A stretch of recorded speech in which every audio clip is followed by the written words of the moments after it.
पूरी दुनिया में कोई भी डॉक्टर इस खांसी का इलाज नहीं कर सकता जो लड़की देखते ही लड़कों को लग जाती है। लाइन मारने के 3 तरीके हैं, पेंसिल से, स्केल से और मार्कर से। क्या मतलब, आप कौन सी लाइन समझे? अस्तगफिरुल्लाह, अस्तगफिरुल्लाह।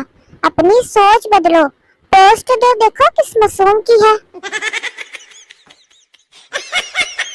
जब मैं बोलती हूँ तब घर वाले कहते हैं स्पीकर बंद करो, और जब मैं नहीं बोलती तब कहते हैं कौन सा उल्टा काम करके आई हो मीसनी, जो चुप करके बैठी हो।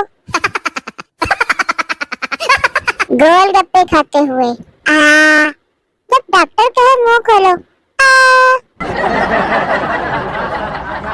यकीन मानो, जिस दिन सलवार कमीज अलग-अलग पहनी हुई हो उसी दिन मेहमान आ जाते हैं।